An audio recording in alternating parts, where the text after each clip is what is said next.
I'm grateful to be able to meet with all of you in 3 different places. I'm going to introduce myself in a little bit and what we're going to do, but I want to start by spending just 2 or 3 minutes in what I call connect to self. And so I'm going to do a slightly or a lightly guided meditation. And everything I offer is optional, so feel free to do this or not, but I invite you to at least not disrupt, but you might enjoy this. So you can sit where you are, be comfortable. You can soften your gaze or close your eyes. It's about going inward. Give me a thumbs up if you can hear me okay. Great, okay, so no need for more thumbs, thanks. So just soften your gaze, close your eyes if you'd like. And just begin to notice what's happening inside the body. So bringing the attention in. Perhaps noticing your breathing and what happens as you notice it. And the idea here is to simply notice and welcome whatever we notice. Just allowing everything to be as it is. The breath. Notice gravity and the way the body is held in the chair, on the floor.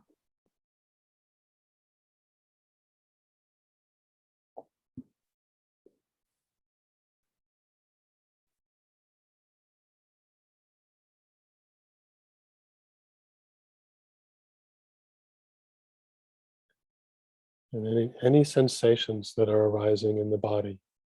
Temperature, tension, relaxation, energy flow, pressure, whatever's here, just noticing whatever's here, sensations in the body, and allowing them to be as they are.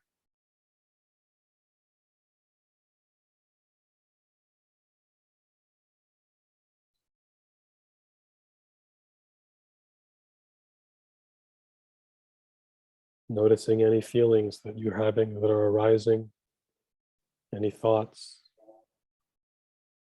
and letting them be. It's like a vacation from working on ourselves, just here.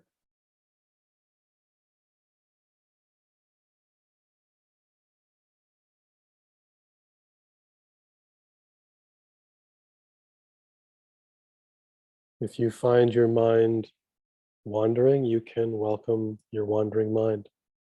Nothing has to change.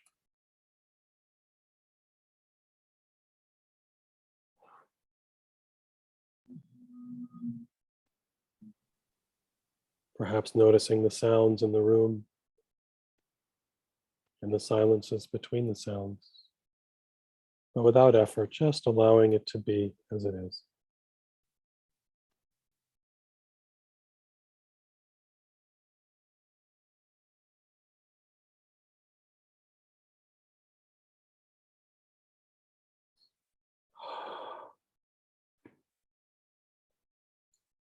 And as you keep your eyes closed or your gaze soft, just bringing a portion of your awareness to the physical space that you're in, but not looking around, just being aware, oh yes, I'm in a room, there may be other people in the room, and I'm inside my own awareness.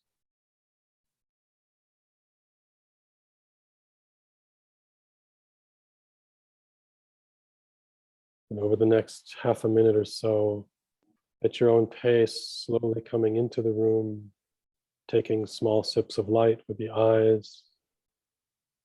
And I would suggest as you open your eyes to consider looking at the physical space before you look at others, before you look at the screen, just to sense yourself in the space, the physical space. You can stretch and yawn and sound if you like as you're coming in.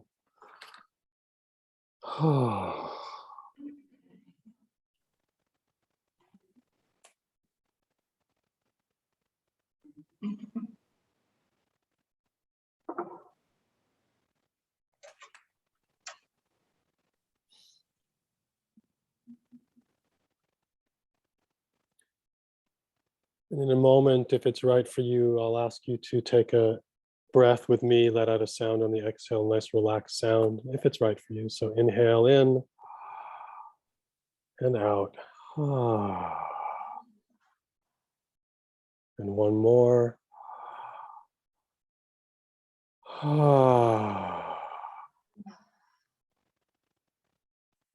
That's it. So I can't really see your faces very well. Give me a thumbs up if you're back from the meditation and you're ready for, okay, great. So my name is Rick. My background is varied. I was a school teacher for a while, and then I started teaching school teachers, training them in various things, mostly student behavior and motivation. And I got really popular, and I quit my day job and traveled the world teaching school teachers, and I have a best-selling book. Did that for a while and taught over 100,000 people. And the principles that I was using in that informed the stuff I'm doing now, which is much more small group, personal, one-on-one, around, oh, you could call it personal growth as a kind of a catch-all. I teach a retreat called Awakened Leadership. I teach a 2-day workshop called Authentic Relating, and I've taught all sorts of stuff in these realms. And Kim and I met in Bali some years ago. I was teaching something called Belly to Belly, which is a breath and connection practice. And so Kim invited me to talk today about trauma, a nice positive thing. So I'm going to talk for a little bit, give you a chance to respond, maybe talk to each other. I don't know how this will go.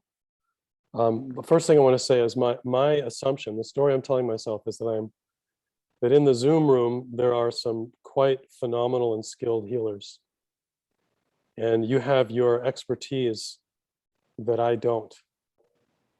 So anything I say, take it with a grain of salt, because you are in the trenches, you're in the field, well, among the rocks and the vortexes, and this is your area. I'm going to offer some possibilities that may help you in your practice, help you in situations that arise. But even the meditation that we just did, I'm guessing if there's 7 of us, each of us has our own favorite way of doing what we just did, and thank you for following mine.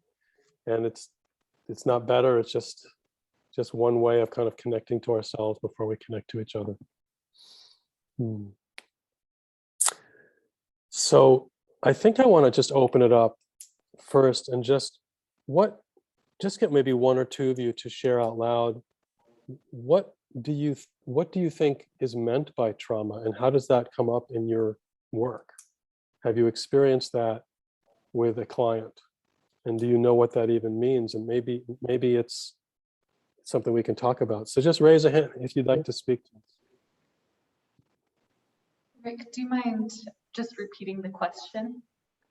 Sure. Okay. So I'm curious if 1 or 2 of you would speak to what you understand trauma to be, or at least if you've experienced a client or more than one having what you might call a trauma experience in your work. So I want to see if we're on the same page. So did you hear me okay? For me, I'll speak within my work. I remember one of the first tours that I did, a gal was releasing some really deep work. She never told me what it was, but of what was showing up, I gathered there was probably some history of maybe some sexual abuse. We didn't talk in detail for anything, but we're releasing and clearing some of the energy. And if I recall, I mean, this was a few years ago, but if I recall, we were doing tapping, we were doing EFT, we were doing Reiki, some breath work. I mean, what was a 2-hour tour ended up being like probably 4 hours together until there was some cohesion for a sense of closure. Like at the time, I was just essentially like, I was working, as like a vortex guide, and like these things can show up without maybe even knowing. Like you might think that you're in one field okay, I'm just going to talk to people about the geology, the environment, whatever Yeah. it is. Like the moment that you start to open up that capacity within working with the energy of what can unfold in there, I'm thankful that I had a lot of different modalities to approach to work with it, but Sure. was surprised by how quickly we could dive in. And I think we all see that on the vortex. It's just how quickly things shift here. Yes. Yeah, you've got a great dance partner called Sedona. Really she does the heavy lifting. So I get it. Things happen that we don't even predict. So, okay, so that's one. I'd like to hear from at least just one other person. If you don't have to describe a specific one, or you could just some sense of what you think of when you think of a client having a trauma experience.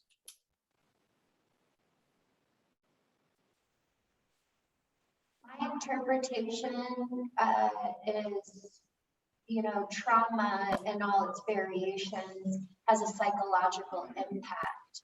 And when dealing with people, especially on the platform in which we are graced amongst these rocks and energies, a lot of whatever PTSD that they might not recognize does come up.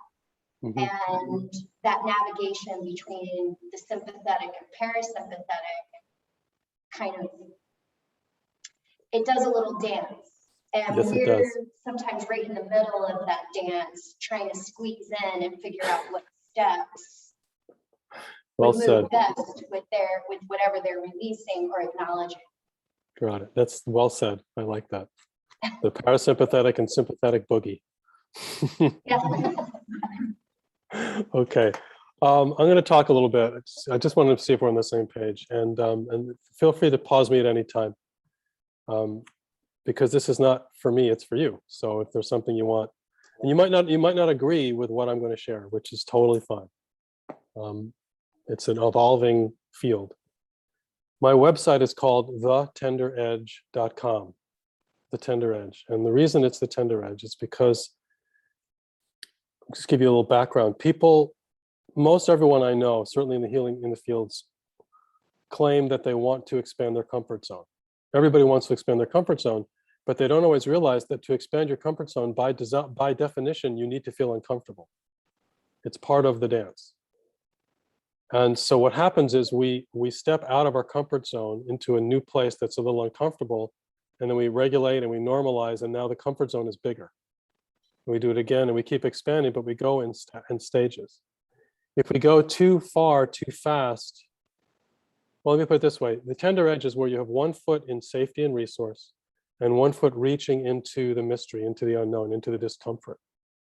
And the 1 foot in safety is essential, because if we put both feet into the risk, into the mystery, if we go too far, too fast, our nervous systems can't really hold the change, and we slingshot back into a sense of stasis.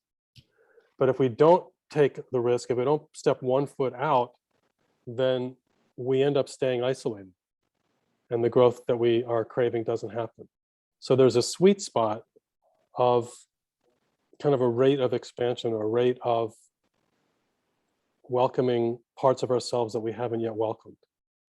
Because that's the mystery, that's the shadow, that's where we're heading, that's where the discomfort is. And so what happens is, I don't know the name of the person who just spoke, but we talked about it's a psychological thing. It's psychological and it's also physiological trauma. First of all, trauma is not the end of the world. If someone's having a trauma response, it's normal, it happens. It doesn't mean we call 911 or we alert the media or we jump up and down. It's like, it happens. And what happens in trauma response is that, generally speaking, someone is being flooded with a strong experience, strong emotional experience, that their system can't process in real time. It's like too much. And so the general thing that happens is they start to disassociate. They kind of energetically leave their body, and they start looping. It's like a hamster on a hamster wheel, it just goes around and around. And what happens to the person who's in a trauma response very often is they have this experience during the trauma that says, if I can touch the center of this pain, I will finally be free. And so they're trying to dive into the center. But the problem is that their physiology is not ready for that to happen. And what trauma experts suggest is that one never has to go to the center. If this is trauma, you touch the edge, you dip in, you touch the edge, you feel some pain or discomfort, and then you resource and you find safety. And then you go back in and touch the edge, and you actually never go to the center. You just keep going to the outer edge of whatever that trauma is. And over time, as your system normalizes, that trauma reveals itself, becomes a gift and a doorway rather than a problem, and an ally and a gateway. And so this idea that's kind of a collective idea of like the primal scream of if we can just pierce the center, we'll be done. It can be very seductive for the client, and it can be very seductive for the practitioner. I've seen this especially with new breathwork practitioners. They think if people who are doing like the connected breath, if they are making big sounds and screaming and crying, then I must be doing well as a practitioner. And sometimes, yes, there's no problem with big expression. But the key is, are they going at a pace that they can feel their bodies? And generally speaking, with trauma, it's because they're going too fast. In which case, it's like the system shuts down and then they go into this kind of free form spinning where it sounds really healthy and good that they're going through the really releasing deep stuff. But if the body is not online, there's no actual release. It's just a spinning. And so it can be very seductive for us as practitioners when someone's going into that space, because we think, wow, they're doing some really deep work. And if it's indeed a trauma response, that work is done. What they need is not to keep going. They need to stabilize and ground and come back into their bodies. So I'm going to pause here and just see if there's any comments or questions, because I already said a mouthful, and this might not be how you see it, and I'm really open to looking at various ways of looking at this. But this is my understanding of it. It's like a flooding of energy that is the body can't process it in real time, and so we leave our bodies. So any comments, questions? Go ahead, Miguel. Yeah, I could speak to that. Because I was going to mention this initially when you asked us to volunteer an incident, and then you happened to bring up a situation that was very similar. I've facilitated roughly 1,000 breathwork sessions, and this one, it was really, really tough because this young woman, she was here with her husband. They were both very young, about 26, 27, and she just, came in with this really rugged, like closed off, angry, I'm going to kill you kind of attitude. And just with this grimace and this, really, really tough exterior, it was very, very hard to break through. And then she went on to say how much pain she has around men, and men betraying her and men disappointing her, and how she doesn't feel safe with men. And then she, went into the most awful screaming I've ever heard in my life. I mean, I was scared for my neighbors. I was like, what is going on? Like, this is, it was scary to me, because she had said over and over how unsafe she feels with men. And I'm just thinking, why did this particular company, it certainly wasn't Kim, why did this particular company send me this person? Obviously she would have been better with a female in that situation, I think. And so I felt extremely unsafe myself as a male practitioner, and not ready to confront the layers of that pain because it was so deep. And I just felt like she needed a serious, like, psychological support team, and I didn't feel that it was a responsible decision of the company to send me that person at that time. Right. So your hands are tied because you're the object that she hates. So she's not going to feel safe with you, and you're the practitioner. That's a tough one. I've been in Yeah. situations somewhat similar. And again, it's not the end of the world. I mean, she didn't die, it all worked. She calmed down at some point, right? And lessons were learned. So it's like, we don't need to go into panic when that happens. But it's the first thing this we're talking about now is just to recognize what it is. And there's a big gray area. Like, we can't always know if someone is in a trauma response or if they're simply just going through a deeper healing. And how we learn this is two ways, really: trial and error, just checking it out. And two, what I notice for me is I can feel it in my own body. I can feel when someone is done. It's like, okay, you've moved through it. Something in my body shifts and it's time to say, okay, let's come out. Let's come out of it now. And so it's subtle. It's not like I can give you a clear, like, index cards and say, well, if I'm feeling in my left shoulder that they're done. But over time, and you may be more experienced with this than I am, so I might be preaching to the choir. Let me give you an example. Whether it's in what you're doing in your work now, or just ever been in a circle where someone is, say, crying, and you notice as they're crying that you are absolutely riveted. Your attention is just like focused on them, like you're just with them, you're holding space. Raise a hand if you've ever had this experience. Just want to see if you're with me. Okay. All right. And then something shifts and they're still crying, but suddenly, not even suddenly, but at some point you realize, like, you're feeling like, okay, maybe we should move on, or maybe I should go make a sandwich. Like, so what happens is the tears bespeak of a deep release. And then oftentimes that person will push. They'll start to push. And the quality of the tears changes. And when that changes, that's the time as the practitioner to become aware of that and to use various tools to redirect. And this is going to sound really weird, but the main tool I use to tell the difference, when someone is releasing, I have no choice but to be completely attentive. It's like I am compelled to be with them. And when they're pushing, I start to get bored. Literally, it's like, try being with someone who's being truly vulnerable and not be interested. It's not easy to do. So it's an internal tracking that we can have in ourselves to notice what the quality is of what's going on with the client. And to trust that in ourselves, to trust that impulse. And the more I'm doing this and trusting this impulse, the sooner in a person's release, I'm noticing a shift. Because from my perspective, everything is welcome. All moments are sacred, including the moment after they're done crying, just as much as the crying, just as much as the release. So if I just be with them, be myself with them, that's sufficient, and they'll come through. So one way to tell is literally internally: are you annoyed with this person? Are you excited with what's happening? Are you bored?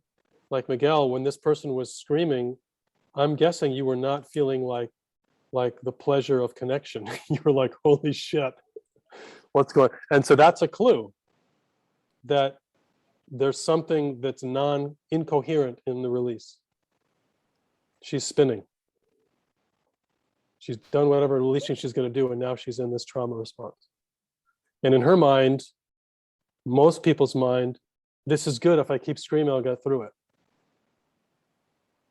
It doesn't usually work like that. So far so good. So I'm just talking about diagnostic here. So just to clarify, Rick, Sure. if I heard correctly, from what I'm interpreting, so the moment that you lose connection with someone and you feel something in your body, if that's judgment or the fear, like anything that we're feeling, that can be an indicator that they're in Exactly. the cycle. Exactly. And from that, it's not productive because it's just going to continue in the spiral. It's not generally productive. And there's usually, for me, there's like a period of time, like half a minute or so, depending on how strong responses where I'm in the zone going like, just not sure whether to trust myself. And then at some point it just becomes obvious. And what I'm aware of is that, there's this voice that says, oh my God, if I cut them off in the middle of their release, it's a sin beyond sin, but it's not, because splinters come out when they're ready.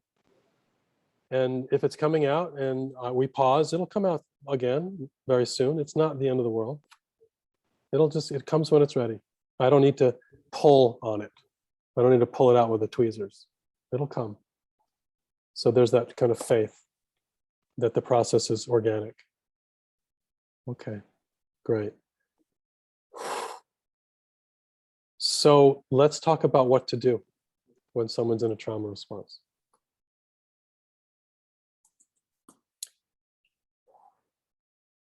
First thing is, what they need most is they need safety and they need presence. Those are the two big keys. So for safety, you can establish some safe pieces before you even start your work with people out on the land. Like when I'm working with people, I'll say things like, feel your feet on the ground. The earth is your primary dance partner. She's always here. You can always root and ground, and we'll do some grounding exercises before we ever do any kind of healing work so that they have a reference point of safety. So feel the ground and then notice the breath. And we'll do some, you and us, we'll all do some breathing in a few minutes. And a type of breath that's not the accelerated, connected breath. It's a much more slower, relaxing breath. And truly, the earth and the breath are the primary dance partners, and they can provide a sense of safety for people. Other things that you can do is you can ask them, would you like touch? Is there someone here you feel comfortable holding you? If not, can we sit on the ground or lay on the ground? Like to get the ground to touch them. So it really depends on the person. For me, as I work in bigger groups, so I always have an assistant who's got some training in trauma work. So if someone's having a trauma response, I don't have to be the one to attend to them, so that I can be with the whole group and that person can be one-on-one with someone else. Now, you might not have that option, but if they're with friends, you can tell, would you be willing to just hold this person? They're going through the response, it's no big deal. And all you have to do is hold them and slow down your breath and trust their process. So they don't have to be a fancy trauma practitioner, they just have to be present. So safety, and verbally you can tell them, you're safe now, it's safe to be here. It's safe to be here. You can keep reminding them that you're safe now. Physical touch helps unless they have a trauma response with touch, right? Like that woman, Miguel, you're talking about, if you went to touch her, it might have triggered more. So you have to use your discernment. Find someone, maybe your husband at that point would be the person to hold her. Is there a female in the group that you feel comfortable with? So safety, presence. Presence is what happens, that you can tell this when someone's in a strong trauma response. Their eyes are either glazed or rolling or closed, and they're kind of not connecting to you. So I will ask them to open their eyes. Take a look around. Tell me what you see. And you can appeal to the five senses. What do you feel now? Do you feel your feet on the ground? Do you feel me holding your hand? Squeeze my hand. What does it feel like? Because physical sensation is a doorway into presence. It's immediate. What are you smelling? What do you see off in the distance? Describe that rock to me. What does it remind you of? Anything to get them to be in their five senses is a form of presence. So remember I said we touch the edge of the trauma and then we resource. So they're dipping in too far. So we bring them out by having them focus on the five senses and stay. And so the breath, I'll give you some things they can do with their breath, and feeling safe, reminding them they're safe. And sometimes it takes a while. And sometimes I'll say, I believe you're in a trauma response right now. It's not the end of the world. But it's not a good time to push. It's time to relax and come back, and we'll talk about it when you're back. No problem. You're doing great. So I don't want to alarm them. I just reassure them that it's fine. And then they come back. Comments, questions about this? I'm going slowly, and then we'll wrap it up fairly soon. And then we'll go to a different angle. I got a thumbs up. Okay. That works for me. Okay.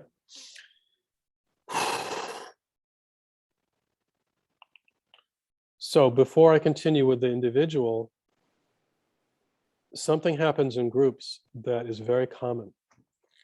And you may have seen this maybe in some of your bigger breathwork sessions, Miguel, is that it's almost like the trauma pops and it starts coming out in different people. All of a sudden, one person's like screaming and crying in a trauma response, and all of a sudden everybody's going for it, and the whole room is popping. And raise your hand if you ever seen that, have that experience. Yeah.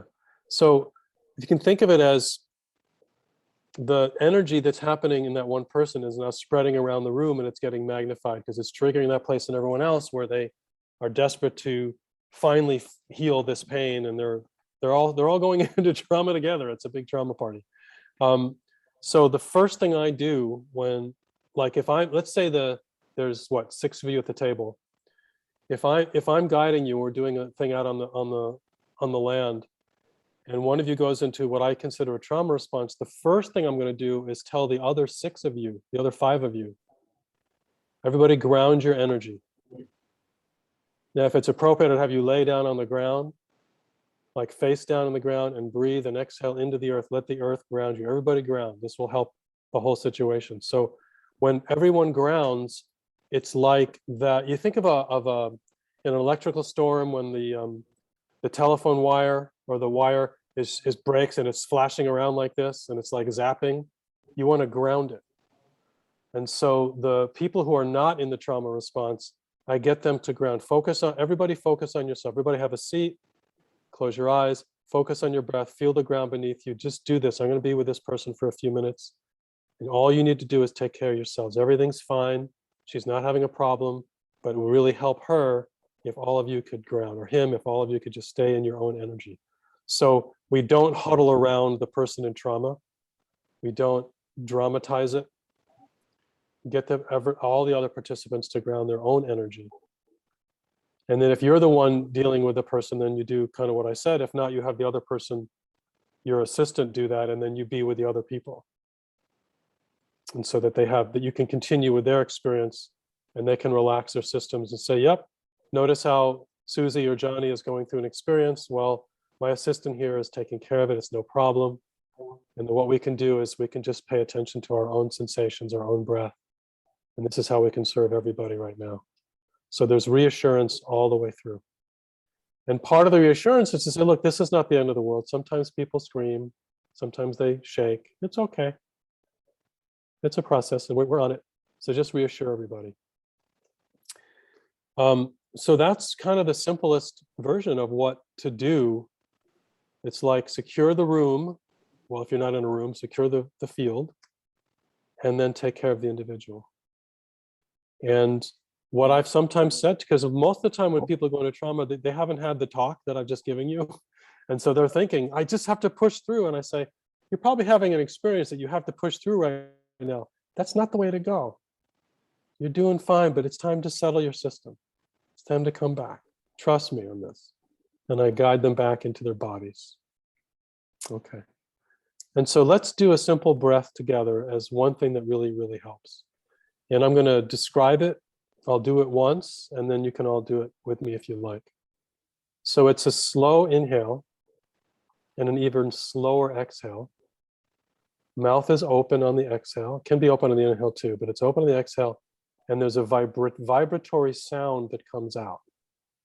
So it's not just a, but the vocal cords are engaged. But it's not a, you're not pushing. You're letting the sound spill out. So let me model it once. It's very relaxing. My energy just drops. The earth takes the charge. So what I'm not going to tell you when to exhale, because then I will lose the ability to do it with you. But when I go like this with my hand, we can inhale. When I go like this, we can exhale. And it helps if we do it together. It's not the end of the world if we're not in sync. And just notice you may have a resistance to making a sound. I'm going to ask you to just try a soft, subtle, something with the vocal cords. And we'll do this 3 times. And as you breathe, as you exhale, let the shoulders relax, let the energy in your body go down into the earth, and see how this feels. And so you'll have to look at me initially, at least for the cues, at least for the first one. Then you can just hear me breathing in, and if you want to close your eyes, you can do that. So here we go.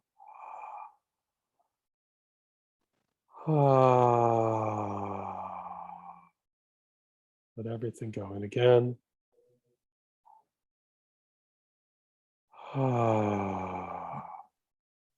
Let that sound be a little bigger.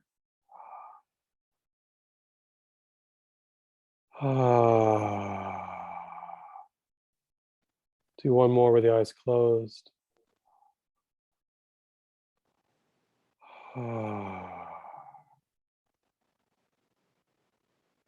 That's it. You all get an A. So a little bit about this. And again, you may know a lot about this. The sound on the exhale, the vibration, it massages the vagus nerve. And the vagus nerve is responsible for fight or flight versus rest and relax. And so the sound can actually calm the system directly with the vibration. And when we do it together, it's called co-regulation. The bodies are built to co-regulate, to calm down together. And so when we all do it at the same time and the sound is at the same time, it magnifies the field of rest and relax. So if you're in a room or in your work, because I see it say, but you're not in a room, you're out in the world with people, and you practice before you start. Let's all take 3 breaths together. And you guide them in how to do that. Now, not only are they relaxing, but you've got a tool to use if anytime you want to ground, to come back to 0, to press reset, to calm people down if someone's going into trauma, or to offset a possibility of someone going into trauma. It's the opposite of the breathwork breath, the connected breath, which is beautiful, but very different purpose. That's designed to stir up and release. This other one that we just did is designed to calm the nervous system and to connect. So I'm curious what you notice with the breathing. What happens to you? Maybe you've done this a million times. What are the sensations that you're noticing in your body as we're breathing together? Just jump in. You can just say 3 words if you want. You can just say good, bad, nothing, but I'd like to hear from 1 or 2 of you. What's it like as you breathe? Muscles relax. Say again, please. Muscles relax. Yeah, absolutely. Thank you. Anyone else?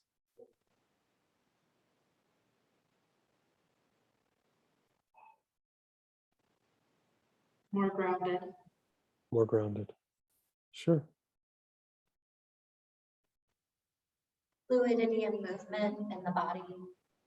One more time. There's an echo, so I couldn't hear you. Fluidity and movement in the body. Yeah, you're noticing the movement in the body. Yeah, it's simple. And it's amazing. I mean, you want to get mystical, the breath is the link between spirit and matter. The root of the word breath is the root of the word spirit. There's all of this stuff, and a lot of you probably studied this more than me, but it's this particular breath. This is what we did, Kim, in the belly to belly. And I worked with a practitioner. There were 12 of us in a large house for 6 months practicing this breathing.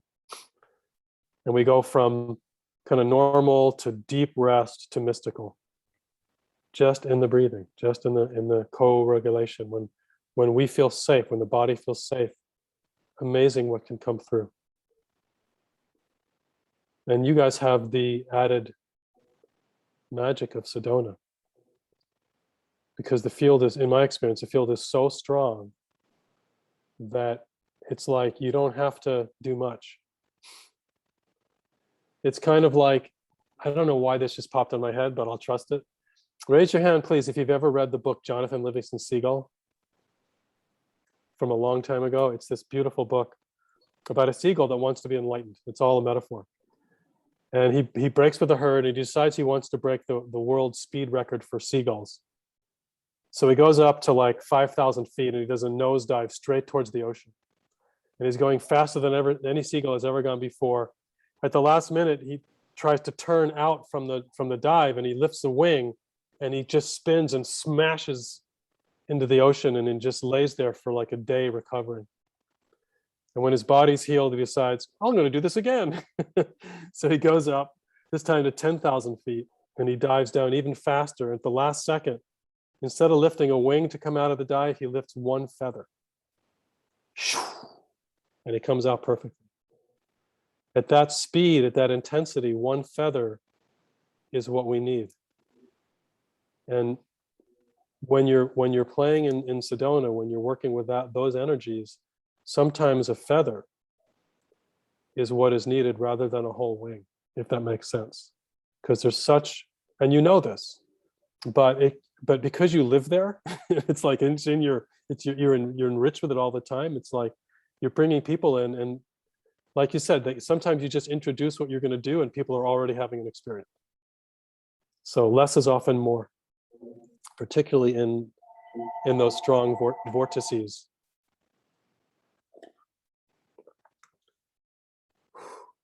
Okay, so this is what we're going to do. I'm going to have you partner up in a moment and just take, decide who's A and B.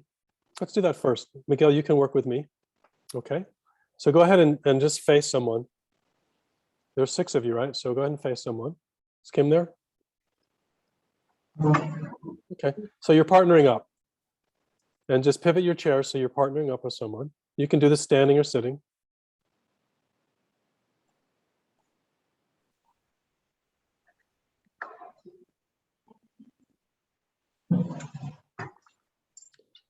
Okay, so you all have a partner? Great. And the person who has the most color on their clothing is going to go first. So decide who's got the most color. That's A. Oh, there was another person. So Kim, you're not in. Okay, I got it. That's why it was confusing.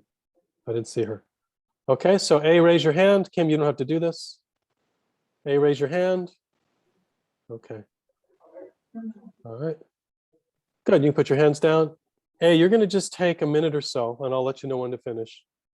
Imagine that your partner just showed up late for this Zoom call.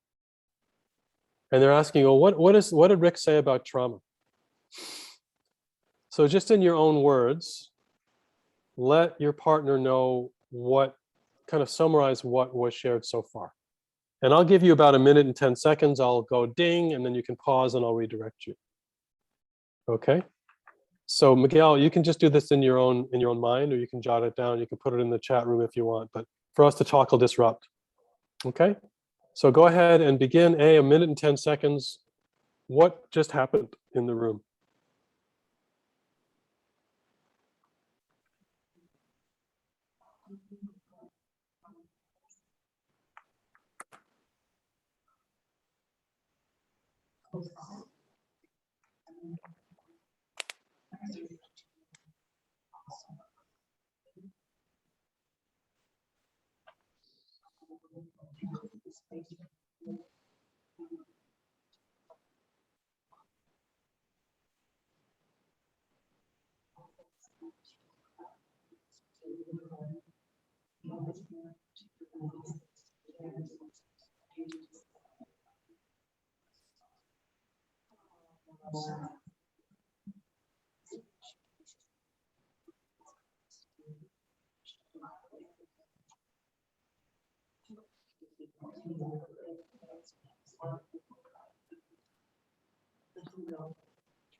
Ding, ding, ding, ding, ding. So finish up your sentence. Drop into silence for a moment. And then before you switch roles, I'm going to ask you to just take 10 seconds to connect to yourself. You can close your eyes or soften your gaze and just feel inside your own body again. So be inside your own space. You can take a breath if you like.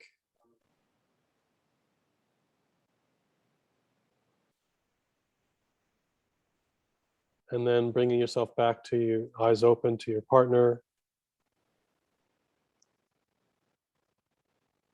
Okay, so now B is going to speak for the same length, a minute 10, and you can fill in any gaps that your partner missed. And if your partner nailed it and got everything, then you can just repeat it in your own words.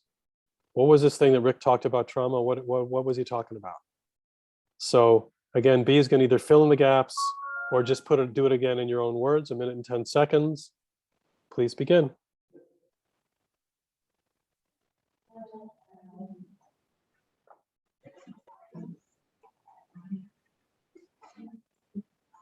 Yes, Miguel, thank you.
Ding.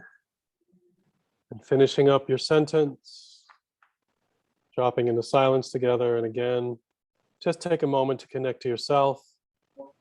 Soft eyes, closed eyes, feel inside your own body. Notice the sensations that are happening.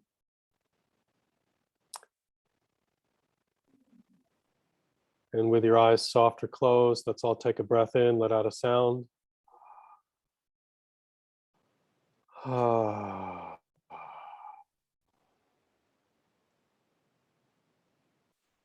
Go ahead and open your eyes. Find a way to thank your partner that works for both of you. A kiss, a namaste. I like the variety. I'm going to ask that you take the next minute to stand up and stretch and move and make some sounds, shake your hands out, just get some energy in your bodies, and we'll come back to the table.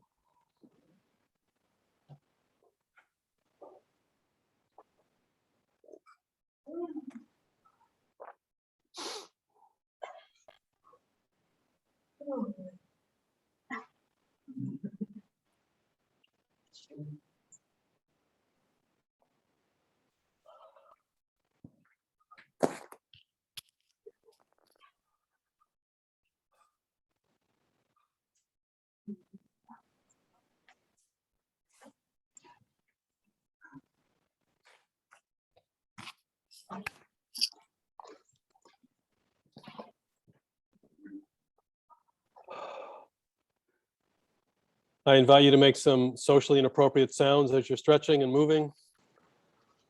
Nicely embarrassing things, just go for it. Feel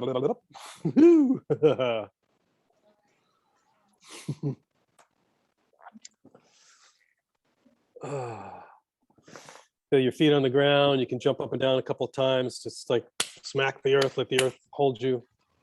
I love that one. Good. All right. And kind of bring yourselves back to the table.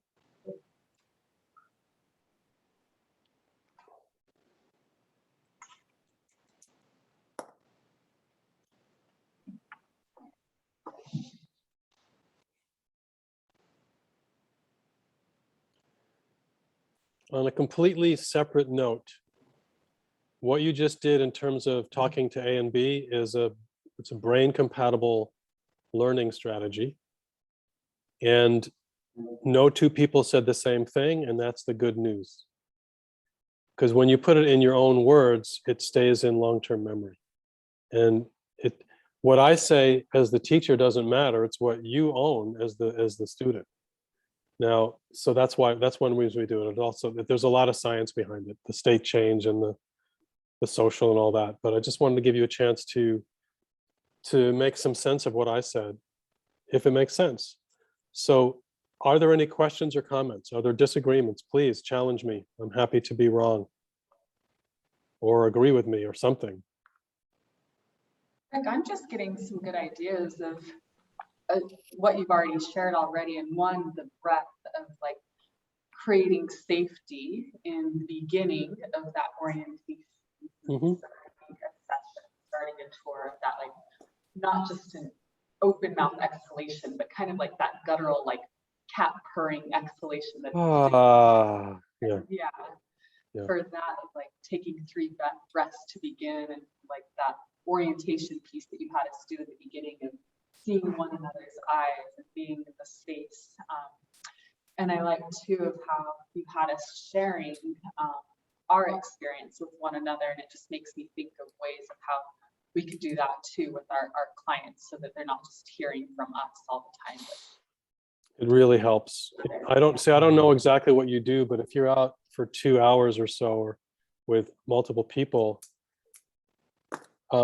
it's really helpful for the brain to have variety. They're called state changes.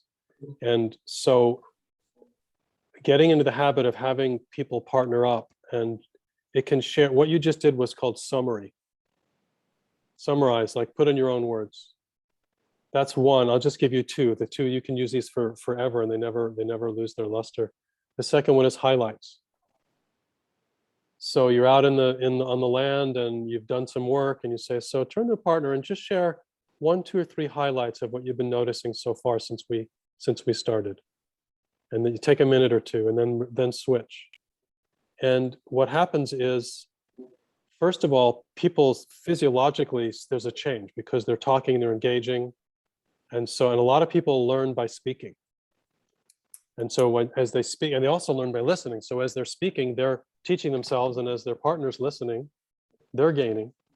Energy increases, oxygen flow increases. And the coolest thing is that if there's an even number of participants, you don't have to talk. You can kind of get ready for the next thing, or just relax and ground, and you're not on stage. So it's a win-win all around.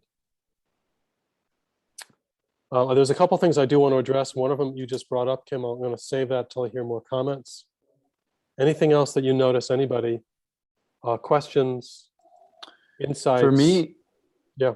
I just want to say it was great confirmation of, what I already know to do, but sometimes forgot, like in that situation where I was, in my trauma response of, oh my God, like, she's out to get me. She could try and hurt me professionally or something like that, or even physically. At that moment, I didn't know. Like, she could have gone any way. She was just the raging energy at that time. So to like be aware of these 3 things: safety, presence, ground, bring them back to 5 senses. It's like, it's a lot of like what I used to train with through ATMC, which is a local drug rehab. Yes. Yeah. Center. And we had people going into states of psychosis all the time, and in that context, I was prepared for that. And I guess in my naivete, that one breathwork session got away from me because I wasn't expecting that level of trauma at a mental health institute of clients coming off of massive amounts of psych meds. So these kind of things to review are really helpful, is what I'm trying to say. Great, thank you.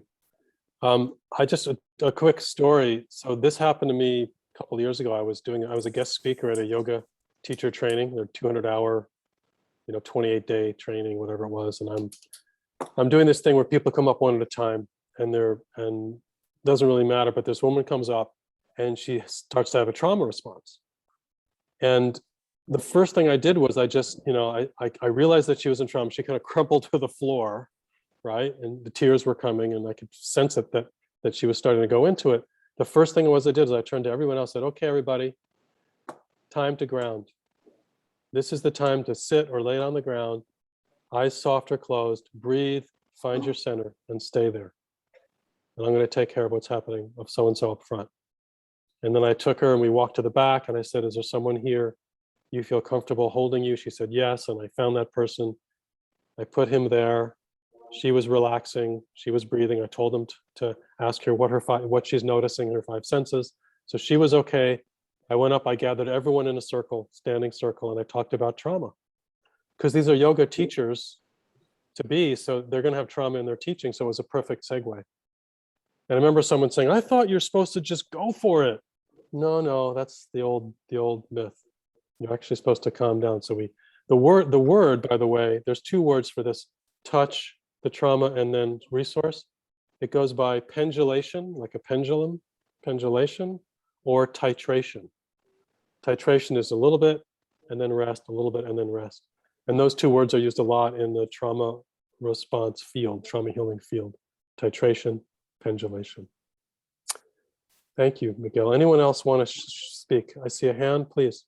I have a question in regards to the idea of touching or the pendulum, and then kind of moving back in the other direction. I've heard in the wording peeling back layers, and I was kind of interpreting what you're like, as opposed to going right for the center, it's taking one layer after the next. And I don't know if that actually is a little bit more abrasive than just, in a sense, touching the surface. Well, the language is peeling layers. So I'm going to give you kind of my philosophy around this, which might not be yours. But over the years, I've been able to develop a philosophy of life that's only 2 sentences. I'm so proud. Love is unconditional. Life gives us conditions so we can love them. Love is unconditional. Life gives us conditions so we can love them. And how this translates as an answer to your question is, every moment that a person is going through an experience, whether they're releasing, whether they're pendulating or titrating, whether they're peeling or touching or not, every moment is equally lovable. And all we need to do is like presence with whatever's here. So the goal is not to peel all the layers, because in my perspective, there's infinite layers. The goal is to exercise the muscle of presence inside of whatever shows up. And then exercising, it's exercise. Like we don't lift weights 24/7. It's not going to work. We lift a little bit and we rest. And so whether you call it peel, see, the peel back the layers suggests this pathological approach of, we're going to get to the bottom of this. And there may be a bottom. I've never seen one. But from my perspective, what matters is every moment, not the big moments of release. What matters is all the moments in between, because love can meet those conditions, whatever they are. So I don't know if this speaks to your understanding, but that's how I see it. So whether someone is touching the trauma, peeling it, whatever it is, first of all, as a practitioner, I can welcome them as they are without, and notice in my mind the thought, like, boy, if they could peel this, they'd be so much happier. Notice that, but not indulge it. Not go there, just notice it and just keep welcoming whatever. So if the splinter's coming out, it's not coming out. All of this is equally welcome, because love is every moment.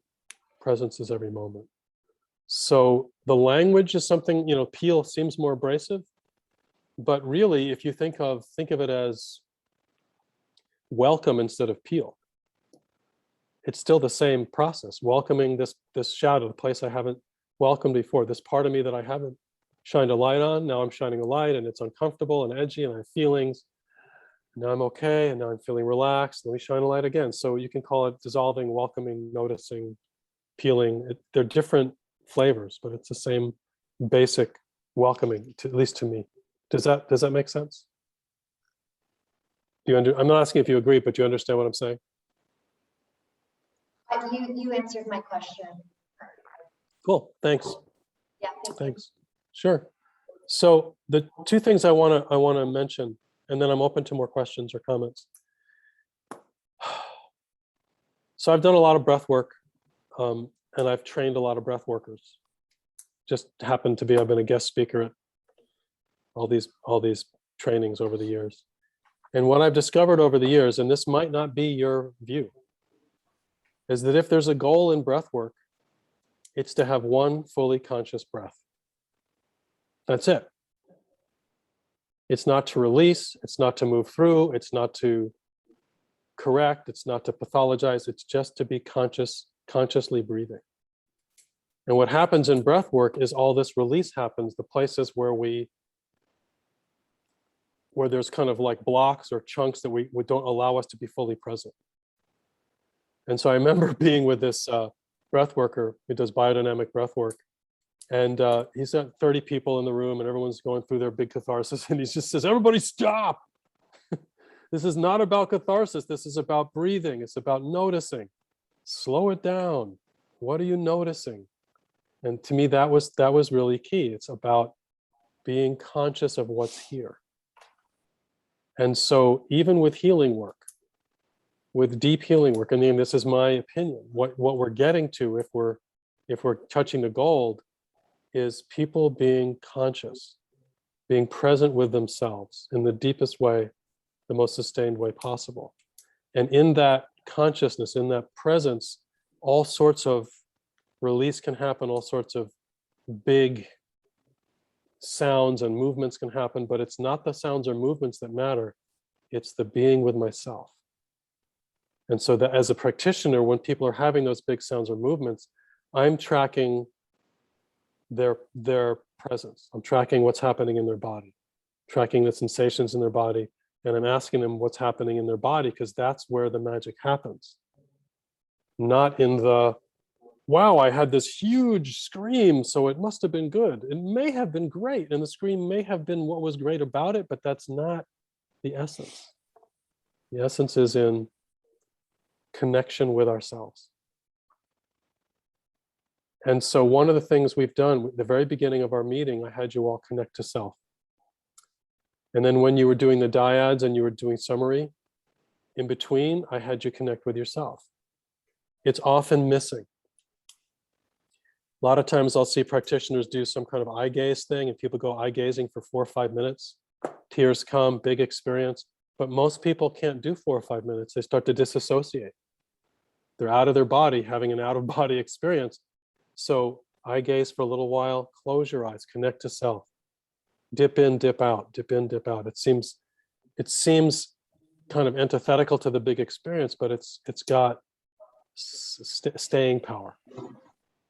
Because if we're not in our bodies, then it's not, the healing is not really happening. And again, this is my opinion, and I'm talking to people who are in Sedona doing beautiful light work, and you may have a very different opinion, and I'm happy to be informed differently or to agree to disagree, but I just want to mention this. It just seems like an important piece to consider. That when you're doing your healing work, honestly, what you're doing is very little. You're just being you in the space, allowing life, Sedona, the power of the grid, whatever you want to call it, to work her magic. And so as we're calm and relaxed, we're present. That presence, human beings know when someone else is present. And when we're relaxed in our bodies and present, then the magic can happen because there's a co-regulation. The people feel, oh my God, I've been wanting this safety. I feel held by the earth, by the rocks. I feel held by the practitioner. Finally, I can relax. And in the relaxation, release comes.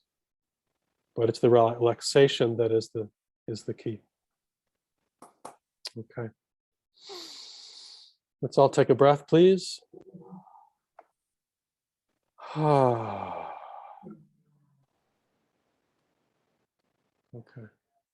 Any other comments or questions? I have one more thing to touch on, and then I think we'll be done. It's so interesting being me in this experience because I can't really see your eyes because you're kind of so small. So let me try see if I can get you any bigger. A little bit. So I don't know, like I have to kind of assume the best that what I'm saying is landing in a good way because I don't have any corroboration. And that's okay. I remember I was supposed to do this, you know, you do these conferences on Zoom, and I was doing authentic relating. And it's 5 minutes before I tune in, and the person who's running the room says, oh, by the way, there's going to be like 50 people in the room, and they're all going to be muted, and nobody's going to have their video on. And I'm supposed to do like dyads and Zoom, and no breakout room. So I had no experience if they liked it or not. So I had them do chats, you know, but so it's kind of like this. But no one has gotten up and run from the room saying, I can't stand this guy. So you're either being very polite or something is working. I'll say the last piece I want to share. We mentioned it, Kim mentioned it, I mentioned it a little bit about what we can do at the start. And this is not just to kind of anticipate the possibility of trauma, but in my experience, when people feel safe and connected, everything is easier. Like the safety does the lifting. And so getting people's voices in the space, having them to get connected. The first thing we're going to do is we're going to be with each other for the whole time, but let's take 2 minutes and connect to self. And what people will do is everyone has their own meditation practice, which is fine, but I like to guide it a little bit. Notice the sensations in your body. Notice what you're noticing. What does your skin feel? Do you feel tired? Do you feel energized? It's because it's very present, what's in the body. And it's just, they're silent, they're sitting or they're laying down comfortably. We do a little connect to self, 2.5 minutes. Then we come back. And then I can share a little bit about myself and my intentions. And then I can have them speak. If it's a small group, we go around in a circle. What are 3 words? What is your experience right now? What are 3 words? What do you hope to receive in this experience that we're about to have? Or partner up. What are you noticing right now? How does it feel to be you in this moment? Little things like that to get people to connect with themselves and with each other and then with me. And I can say, look, I'm here to guide, but also to learn. We're human beings inside a vast cauldron of wonder that is crystallized in Sedona. So let's explore. Let's enjoy this exploration together. And the more I can welcome people how they are, it's an internal muscle. And this is a lifetime practice to allow them to be how they are. Notice my own judgments of them. Oh, look at that, I'm having a judgment. Cool, I can still welcome them. The more I can do that throughout the process, and the more I can pause, and the breath is the thing that I use, and it works so well, I'll recommend it again. Just in the middle of your 2-hour session or 3 hours, whatever it is, let's all pause and take a breath. The breath is like a mini vacation. It's a connect to self. It's like coming out of, like we tend to be forward looking. We're like looking for the experience, looking for the treasure, and to come back into the body with the breath brings us, it's like presses reset. It shakes the Etch-a-Sketch and erases the board, and we start new. So several times really helps. I'm going to give you one more just because it just showed up. I think you really like this. So I'm going to guide you for just 1.5 minutes. So I invite you to either soften your gaze or close your eyes. And as you're sitting, bring your awareness to the back of your heart.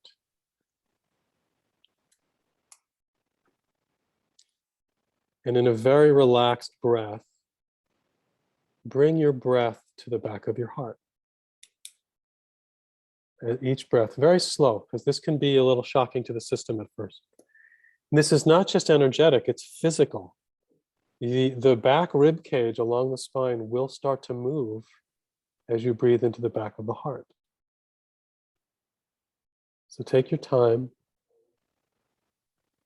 It's a relaxing backward. It can feel like you're almost leaning backwards. You're going to fall over backwards, but actually what happens is we sit upright. We think we're backwards, but we're upright. You know that expression, I got your back? Well, your back has your back. And as we breathe into the back, we can start with the heart, but we can include the skull and the spine. As we breathe into the back, we activate an entire 50% of our resource that's usually dormant. So we let life come in all the way to the back, and then it goes forward. So when we speak or express, we express from the back of the body, the back of the heart. So much more resource, so much more relaxation in the system. Most of the time we're leaning forward energetically, trying to make a point or get the thing done. Let life come into the body, all the way to the back. Breathe it in. And then on the exhale, you can relax and it will naturally come forward.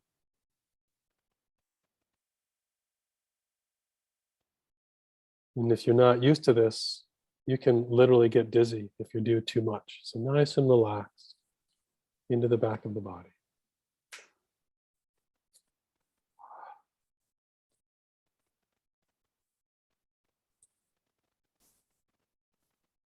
I'm a public speaker, and for years I would notice I was leaning forward energetically, trying to reach the audience. And at some point I realized it was so exhausting.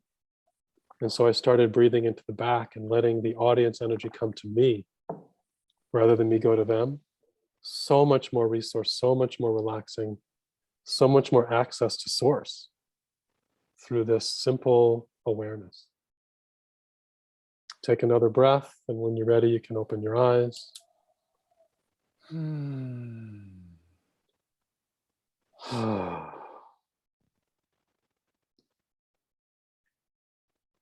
So I'm going to ask for you to give me a thumb. You can do thumb up, some thumb sideways, or thumb down to the back of the body. So please show. I'm not going to be insulted if your thumb goes down. I just want to get a sense. How was this? Did you find it of value? Up, sideways, down. Thanks, buddy. I don't know your name, but I already like you. Great. So this is something that so one of my gifts is that I work with people on stage, and I can scan their bodies with their permission. I can see where the energy is and where it needs to go.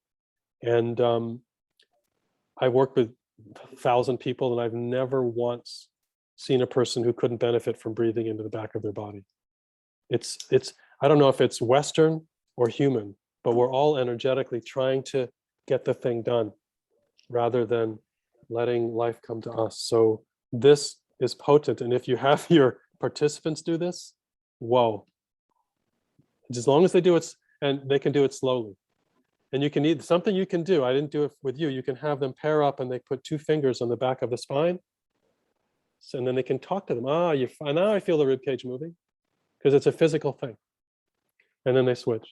It brings up in so much more resource that whatever healing happens has a place to reside. The energy has a place to reside in their body. So I thought I'd throw that one in. Okay. Any comments or questions about anything that I've shared before we're done?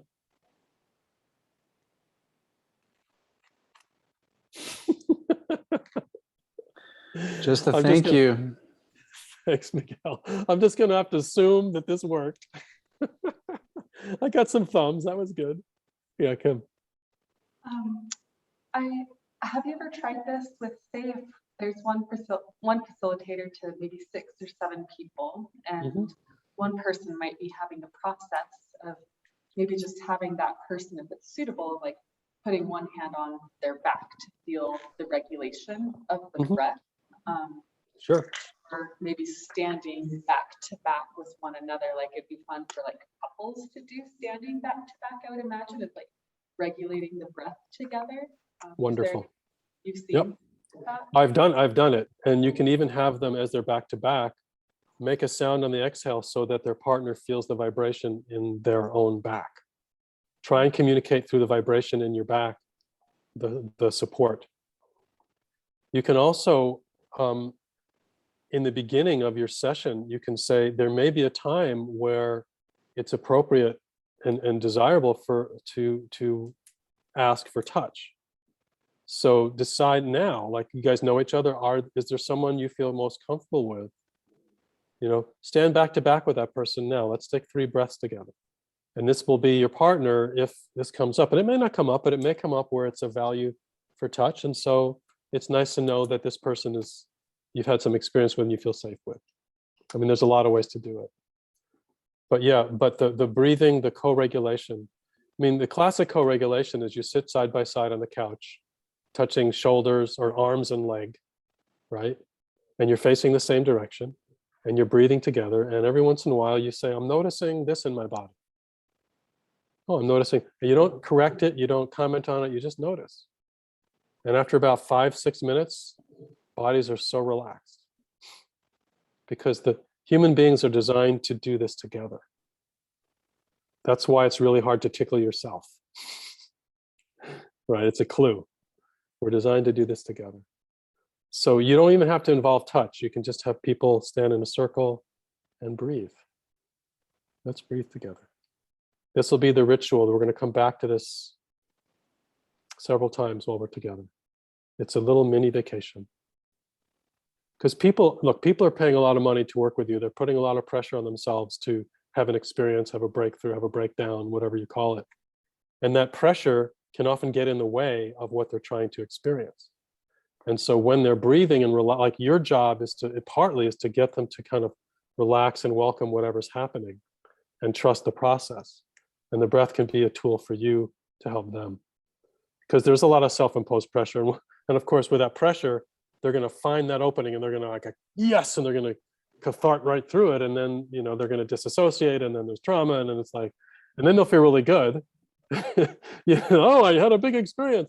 But in the long run, the more subtle experiences are often what their body needs to really peel the layers, to really unfold. Yeah. Thanks, Kim. Anything else you want to add or say or ask? I appreciate your perspective that the cathartic release isn't necessarily the goal and can sometimes be more detrimental having that focus, that focusing more so on the present. Yeah. Well, one way I like to look at it is, you all know what a vulnerability hangover is? You've been to like intensives and you have to recover for 3 days afterwards. In my work, I try and pace it so that there are no hangovers. Like it's like press and release is one way of understanding it, or release plus integration time.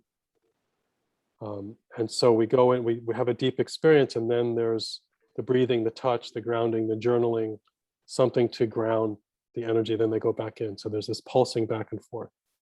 And if someone's having a big catharsis, most likely they're going to have a vulnerability hangover. Someone just entered the waiting room. So it's not a big deal. It's not the end of the world if someone has a catharsis. It's fine. And it's not necessarily like going to hurt them, but it could like create kind of a stasis in terms of how much they move. And so it's just and again, notice in your own body where you're most interested, where you're turned on internally. If you're really being your best practitioner self, then all you got to do is listen to your body. Trust, I'm with the field, I'm with everybody. Where's my impulse here? Where's my impulse? This is edgy and beautiful. We're stepping into the unknown, trusting the field to inform us what's needed. And slow is often faster, and soft is often bigger. Especially, you might know this as practitioners, but your clients are coming in often for the big experience. And so I'll often tell them right up front, like a little bit what I've just said to you today, is like, you know what? Sometimes the subtle is really what the body's needing. And we'll just see, the results of this healing will unfold for a long time. Whether you have the big experience or not, we go step by step. The body goes step by step. And your intention is already enough. Your intention plus Sedona, the magic is already happening. Yeah. Welcome someone whose name I can't pronounce. Noname? Satya? Hi, yes, it's Noname. Sorry, I was having trouble getting on to the meeting with my laptop, but I'm here. I'm so sorry. I don't mean to interrupt. No, no worries. We've been recording, so we're just about finished. But you can watch it if you like. Thank you. Welcome. Anybody else want to say? There was a chat message. Miguel, thank you so much. Got to run. Thank you, Miguel. Anybody else want to share anything before we're done? I can share. Please. When I am starting sessions at the beginning, I like to emphasize that there's no expectation. Like I like to say, oh, like I said a few times, so your experience is your experience. Even if your experience is your mind doesn't stop running, like things are still happening. And I'm also like, sometimes your experience might look like deep meditation, like sleep, and that doesn't mean you've missed anything. So it's like, I like to like let people know like the full experience is whatever shows up for you, and all of it is right. Like you can't do it wrong. Beautiful. And I like to start a lot of like I start with a lot of safety stuff, like you're safe, like feeling the ground below you. And a couple things that I took away from this is I really liked the breathing together and then like making sound, because I also do sound healing. So it's nice to actually integrate someone's voice into it too. But I really liked that I plan to start using that at the beginning. And then at the end, the three like takeaways or three summaries, because sometimes it can be hard to get people to share their experience. Also, if there's more people in the room, because then it's like, did I have an experience? Was this weird? Was this right? Like, I don't know what I just saw or felt. And so I like that, like a summary. Great. And what you'll find is there are public speakers in the room, and there's people who don't want to speak in a circle. So if they partner up, people can do that. And then, so you can partner first and then have people in the circle share. And that way everyone's already had a chance to share, even if it was only to one other person. And sometimes if I'm sharing to my partner, I get some confidence, and then I can share it in the whole room. But if the practitioner says, let's stand in a circle and share it, like you might get nothing. Yeah. You know? And so that's great. And then the first piece about my phrase is welcome everything, which is again a lifelong piece. Like welcome the places where I'm not welcoming. Even that's welcome, right? And that is, and in my work, I remind everybody that everything we do is optional. And I don't just, and then I say, look, not only is it optional, but it's not like those workshops where if you don't do something, I come up to you and say, how come you're not doing this? What's wrong? No, I assume if you choose not to participate in something, it's because you're honoring yourself in a deep way. And I bow to that. And I constantly remind people. And so what happens is they feel safe enough that they most always do all the practices.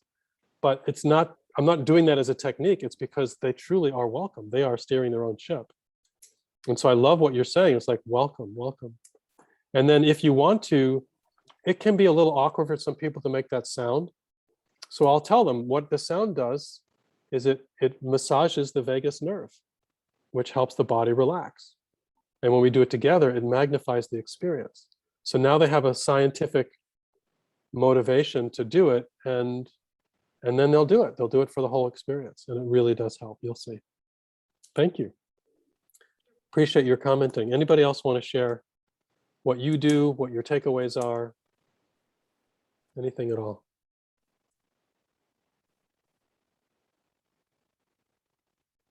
Okay. Now, have any more time, I'd have you partner up and share highlights and then report them out, but we're not going to do that. Okay. Thank you. It's an honor. It's an edgy honor in the sense that, like I said in the beginning, my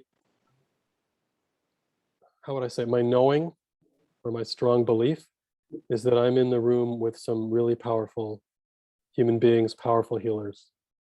And to have anything to say that would contribute is really an honor. So thank you, and go out there and love those people.